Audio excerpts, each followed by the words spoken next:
Job 2-ാം അധ്യായം. ദൈവപുത്രന്മാർ വീണ്ടും ഒരു ദിവസം കർത്തൃസന്നിധിയിൽ ചെന്നു. സാത്താനും അവരോടൊപ്പം എത്തി. കർത്താവ് സാത്താനോട് ചോദിച്ചു, നീ എവിടെ നിന്നു വരുന്നു? ഞാൻ ഭൂമിയിലാകെ ചുറ്റി സഞ്ചരിച്ചിട്ട് വരുകയാണ്, അവൻ പറഞ്ഞു. കർത്താവ് അവനോട് വീണ്ടും ചോദിച്ചു, എൻ്റെ ദാസനായ ജോബിനെ നീ ശ്രദ്ധിച്ചോ? അവനെപ്പോലെ നിഷ്കളങ്കനും നീതിനിഷ്ഠനും തിന്മയിൽ നിന്ന് അകന്നു ജീവിക്കുന്നവനുമായി മറ്റാരെങ്കിലും ഭൂമുഖത്തുണ്ടോ? അകാരണമായി അവനെ നശിപ്പിക്കാൻ നീ എന്നെ സമ്മതിപ്പിച്ചെങ്കിലും അവൻ്റെ വിശ്വസ്തത അചഞ്ചലമായി നിൽക്കുന്നു. സാത്താൻ പറഞ്ഞു, ചർമ്മത്തിനു പകരം ചർമ്മം. ജീവനു വേണ്ടി തനിക്കുള്ളതെന്തും മനുഷ്യൻ ഉപേക്ഷിക്കും.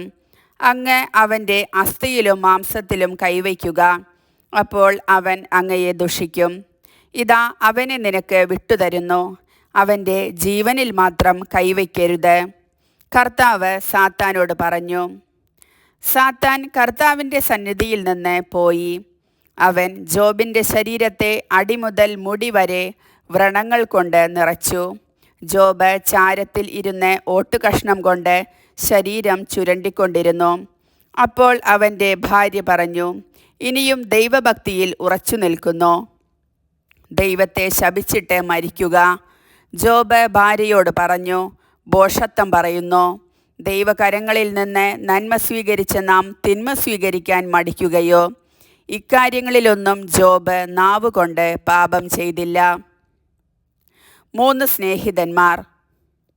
ജോബിന് സംഭവിച്ച അനർത്ഥങ്ങളെക്കുറിച്ച് അറിഞ്ഞ 3 സ്നേഹിതന്മാർ, തേമാന്യനായ എലിഫാസ്, ഷൂഹ്യനായ ബിൽദാദ്, നാമാത്യനായ സോഫാർ, ഒരുമിച്ച് അവനോട് സഹതാപം കാണിക്കാനും അവനെ ആശ്വസിപ്പിക്കാനും അവിടെയെത്തി. ദൂരെ വച്ചു കണ്ടപ്പോൾ അവർ അവനെ തിരിച്ചറിഞ്ഞില്ല. അവർ ഉറക്കെ നിലവിളിച്ചു, വസ്ത്രം കീറി, ശിരസിൽ പൂഴി വാരി വിതറി. അവൻ്റെ പീഡകൾ അതികഠിനമെന്ന് കണ്ട് ഒരക്ഷരം സംസാരിക്കാനാവാതെ 7 രാവും പകലും അവർ അവനോടൊപ്പം നിലത്തിരുന്നു. കർത്താവിൻ്റെ വചനം.